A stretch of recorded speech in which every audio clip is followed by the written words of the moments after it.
ಇನ್ನು ಶತ್ರು ರಾಷ್ಟ್ರ ಪಾಕಿಸ್ತಾನಕ್ಕೆ ಭಾರತ ಮತ್ತೊಂದು ಹೊಡೆತವನ್ನು ಕೊಟ್ಟಿದೆ. ಯಾವುದೇ ಕಾರಣಕ್ಕೂ ಕೂಡ ಸಾಲವನ್ನು ಕೊಡಬಾರದು ಅನ್ನೋ ಒಂದು ಹಿನ್ನೆಲೆಯಲ್ಲಿ ಏಷ್ಯನ್ ಅಭಿವೃದ್ಧಿ ಬ್ಯಾಂಕ್ ಅಧ್ಯಕ್ಷರನ್ನ ಭೇಟಿಯಾಗಿ ಮಾತುಕತೆಯನ್ನು ನಡೆಸಿದೆ. ಪಾಕ್ ವಿದೇಶಾಂಗ ವ್ಯವಹಾರಗಳಿಗೆ ದೊಡ್ಡ ಹೊಡೆತವನ್ನು ಕೊಡೋದಕ್ಕೆ ಭಾರತ ಮುಂದಾಗಿದೆ. ಪಾಕ್ಗೆ ನೀಡುವಂತಹ ಹಣವನ್ನು ಕಡಿತಗೊಳಿಸಬೇಕು ಅನ್ನೋ ಒಂದು ಒತ್ತಾಯವನ್ನು ಮಾಡಿದ್ದಾರೆ ಹಣಕಾಸು ಸಚಿವೆ ನಿರ್ಮಲಾ ಸೀತಾರಾಮನ್ ಅವರು.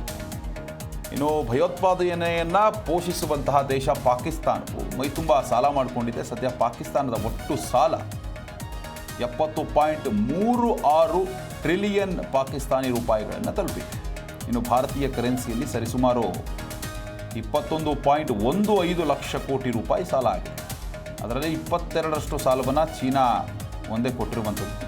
ಇದರ ಮಧ್ಯೆ ಪಾಕಿಸ್ತಾನಕ್ಕೆ ಶಾಕ್ ಕೊಡೋದಕ್ಕೆ ಭಾರತ ಮುಂದಾಗಿದೆ. ಪಹಲ್ಗಾಮ್ ಭಯೋತ್ಪಾದಕ ದಾಳಿಯ ಬಳಿಕ ಭಾರತ ಕೆಳಗಿದ ಪಾಕಿಸ್ತಾನದ ವಿರುದ್ಧವಾಗಿ ನಾನಾ ತಂತ್ರವನ್ನು ಹೆಣಿತಾ ಇದೆ. ಹೀಗಾಗಿ ಪ್ರಧಾನಿ ಮೋದಿ ಜೊತೆ ನಡೆದಂತಹ ಸಭೆಯಲ್ಲಿ ಈ ಒಂದು ಚರ್ಚೆ ಆಯಿತು. ಬಳಿಕ ಕೇಂದ್ರ ಹಣಕಾಸು ಸಚಿವೆ ನಿರ್ಮಲಾ ಸೀತಾರಾಮನ್ ಏಷ್ಯನ್ ಅಭಿವೃದ್ಧಿ ಬ್ಯಾಂಕ್ ಅಧ್ಯಕ್ಷರನ್ನು ಭೇಟಿ ಮಾಡಿ ಪಾಕಿಸ್ತಾನಕ್ಕೆ ನೀಡುವಂತಹ ಹಣವನ್ನು ಕಡಿತಗೊಳಿಸಿ ಅಂತ ಒತ್ತಾಯವನ್ನು ಕೂಡ ಮಾಡಿದ್ದಾರೆ. ಇನ್ನು ಭಾರತ ಇಷ್ಟಕ್ಕೆ ಸುಮ್ಮನಾಗಿಲ್ಲ. ಪಾಕಿಸ್ತಾನವನ್ನು ಹೇಗಾದರೂ ಮಾಡಿ FATF ಗ್ರೇ ಲೀಸ್ಗೆ ಸೇರಿಸುವುದಕ್ಕೆ ಪ್ಲಾನ್ ಕೂಡ ಮಾಡಿದೆ. ಒಂದು ವೇಳೆ ಪಾಕಿಸ್ತಾನ ಫಿನಾನ್ಷಿಯಲ್ ಆ್ಯಕ್ಷನ್ ಟಾಸ್ಕ್ ಫೋರ್ಸ್ನ ಗ್ರೇ ಲಿನ್ಗೆ ಸೇರಿದರೆ ಸಾಲ ಸಿಗೋದು ಕಷ್ಟ ಆಗುತ್ತೆ.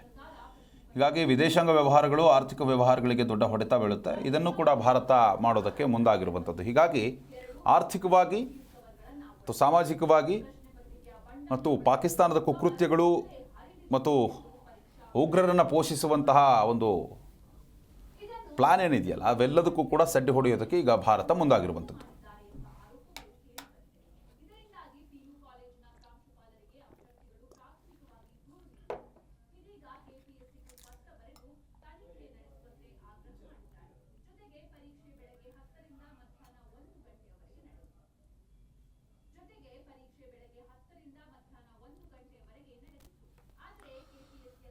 ಇನ್ನು ನೋಡಿ, ಪಹಲ್ಗಾಮ್ ದಾಳಿ ಬಳಿಕ ಭಾರತ ಎಷ್ಟರ ಮಟ್ಟಿಗೆ ಏನೆಲ್ಲ ಹೊಡೆತಗಳನ್ನು ಕೊಡಬೇಕು ಅವೆಲ್ಲವನ್ನು ಕೂಡ ಪಾಕಿಸ್ತಾನ ಕೊಡ್ತಾ ಇರೋದು ದೃಶ್ಯಾವಳಿಗಳಲ್ಲಿ ನೀವು ಕೂಡ ಗಮನಿಸ್ತಾ ಇದ್ದೀರಾ.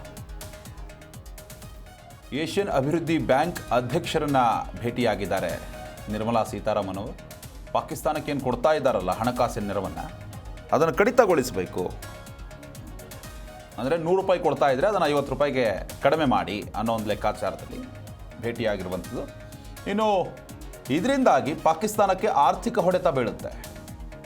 ಉಗ್ರರನ್ನ ಪೋಷಿಸೋದು, ಉಗ್ರರನ್ನ ಬೆಳೆಸೋದು ಮತ್ತು ಇತರೆ ರಾಷ್ಟ್ರಗಳ ವಿರುದ್ಧವಾಗಿ ಈ ರೀತಿಯಾದಂತಹ ಕುತಂತ್ರವನ್ನು ಮಾಡುವಂಥದ್ದು.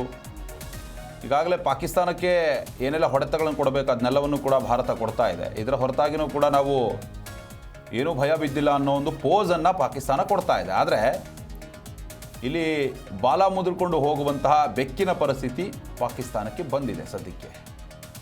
ಮುಂದಿನ ದಿನಮಾನಗಳಲ್ಲಿ ಇದು ಏನಿದೆಯಲ್ಲ, ಈ ಒಂದು ಪ್ರೊಸೀಜರ್ಗಳು, ಈ ಒಂದು ಕ್ರಮಗಳೇನಿದೆಯಲ್ಲ, ಇವೆಲ್ಲವೂ ಕೂಡ ಪಾಕಿಸ್ತಾನಕ್ಕೆ ದೊಡ್ಡ ಹೊಡೆತ ಕೊಡುತ್ತೆ. ಬರೀ ಯುದ್ಧ ಮಾಡೋದು ಒಂದೇ ಅಲ್ಲ, ಅದರ ಹೊರತಾಗಿ ಆರ್ಥಿಕವಾಗಿ ಸಾಮಾಜಿಕವಾಗಿ ಏನೆಲ್ಲ ಹೊಡೆತ ಕೊಡಬೇಕು ಅದನ್ನೆಲ್ಲವನ್ನು ಕೂಡ ಭಾರತ ಈಗ ಕೊಡ್ತಾ ಇರುತ್ತೆ.